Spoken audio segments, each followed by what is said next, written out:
முருங்கைத்தண்டு ரசம் வைக்கிறது எப்படின்னு பார்க்கலாம்.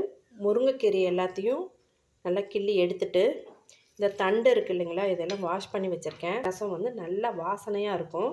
இதை இப்போ எப்படி செய்கிறதுன்னு பார்க்கலாம். பாருங்கள், இந்த மாதிரி கட் பண்ணிக்கலாம். இந்த மாதிரி கட் பண்ணியாச்சு. இதை வந்து கொதிக்கிற தண்ணியில் போட்டு கொதிக்க வைக்கலாம். இதை இப்போது இந்த தண்ணியில் போட்டு நல்லா கொஞ்சம் நேரம் வேகட்டும். ஒரு 5 நிமிஷம் 10 நிமிஷம் வேகட்டும். இன்னும் கூட கொஞ்சம் தண்ணி சேர்த்துக்கலாம். அதனோட சத்துலாம் தண்ணியில் இறங்கிடும். நமக்கு வந்து முருங்கைக்கீரை முருங்கைக்காயில் இருக்கிற சத்தே இதுலேயும் இருக்கும். அதே மாதிரி ஸ்மெல்லும் அப்படி இருக்கும். அது செஞ்சு சூப்பாகவும் குடிச்சிக்கலாம். ரொம்ப ரொம்ப சத்தானது. இது கூடவே முருங்கைப்பூ இவ்வளோ இருக்குது, இதையும் சேர்த்துக்கலாம்.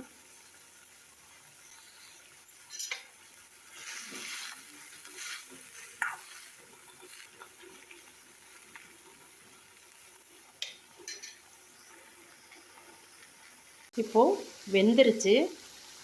அடுப்பு ஆஃப் பண்ணிடலாம். இப்போது வேக வச்ச தண்டை மிக்சியில் 1-2 அடிச்சுக்கலாம். இப்போ நம்ம இதை நல்லா பிழிஞ்சு நல்லா ஜூஸை மட்டும் எடுத்துக்கலாம். ஏற்கனவே வேக வச்ச தண்ணியும் இருக்குது, அதையும் இது கூட நம்ம மிக்ஸ் பண்ணிக்கலாம். பாருங்கள், நல்லா க்ரீனிஷாக இருக்குது இந்த தண்ணி. நல்லா முருங்கைக்காய் ஸ்மெல் நல்லா வருது. இது கூடவே நம்ம அந்த தண்ணியும் மிக்ஸ் பண்ணிக்கலாங்க. பாருங்கள், அந்த தண்ணி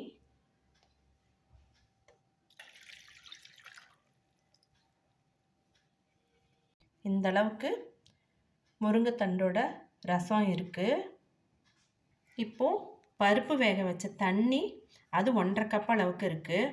நாம் இது கூடயே அந்த முருங்கை ஜூஸையும் சேர்த்துக்கலாம்.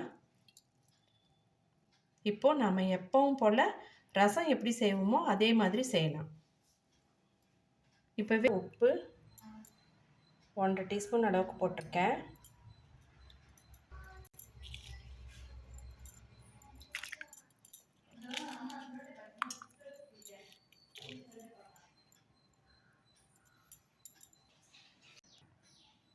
இதோட 1 டீஸ்பூன் அளவுக்கு ரசப்பொடி சேர்த்துக்கலாம்.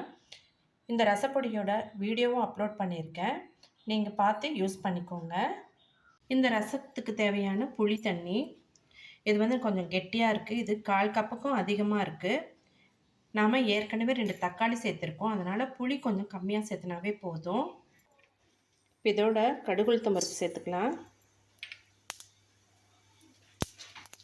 எடுத்து வச்சுருந்த 3 வரமிளகாய், 1 பச்சை மிளகாய், கருவேப்பிலை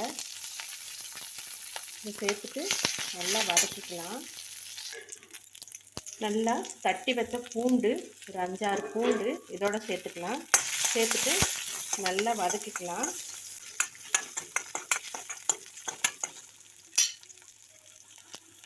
தாளிப்பு வடகம் கொஞ்சமாக சேர்த்துட்டு நல்லா வதக்கிக்கலாம். இப்போ இந்த ரச தண்ணியை நம்ம அதோட சேர்த்து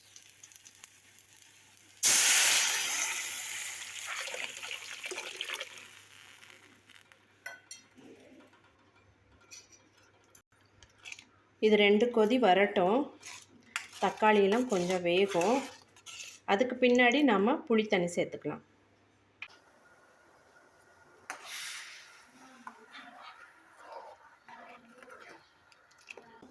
கொதிக்கிற ஸ்டேஜில் பெருங்காயத்தூள் ஒரு 1/4 டீஸ்பூன் அளவுக்கு சேர்த்துக்கலாம். ரசத்தோட வாசனையே பூண்டும் பெருங்காயத்தூளும் தான் தூக்கலாக கொடுக்கும். ரசப்பொடியோட நம்ம சேர்த்தி இருந்தால் கூடயும் நம்ம இப்போ சேர்த்துறப்ப ஃப்ரெஷ்ஷான வாசனையாக வரும். நம்ம கரைச்சி வச்சுருக்கிற புளி தண்ணியை சேர்த்துக்கலாம். கொஞ்சமாக நம்ம சர்க்கரை சேர்த்துக்கலாம். பாருங்கள், இந்த அளவுக்கு சேர்த்துனாவே போதும். கொஞ்சமாக ரசத்துக்கு ரெடி ஆகிடுச்சு. நம்ம அடுப்பு ஆஃப் பண்ணிடலாம். புளி தண்ணி ஊற்றின பிற்பாடு ரொம்ப நேரம் கொதிக்கக்கூடாது. இந்த அளவுக்கு கொதிச்சாவே போதும். ஒரு கொதி வந்ததும் ஆஃப் பண்ணிடலாம். இப்போது இதை நம்ம ஒரு பாத்திரத்துக்கு மாற்றிக்கலாம்.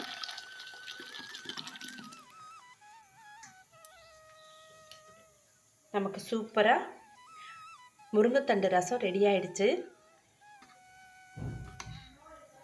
பாருங்க, ரசம் நல்லா வித்தியாசமான கலரில் இருக்குது. க்ரீன் கலர், எல்லோ கலர்லாம் சேர்ந்து நல்லா சூப்பரான கலரில் இருக்குது. இப்போ குடிச்சு பார்க்கலாம். சூப்பராக இருக்குங்க. நீங்கள் இந்த மாதிரி ரசம் செஞ்சு கொடுத்து பாருங்கள். என்ன வித்தியாசமாக இருக்குது, முருங்கைக்காய் வாசம் வருது ரசத்தில் அப்படின்னு கேட்பாங்க. அது மாதிரி குழந்தைங்களுக்கும் செஞ்சு கொடுங்க. ரொம்ப சத்தானது.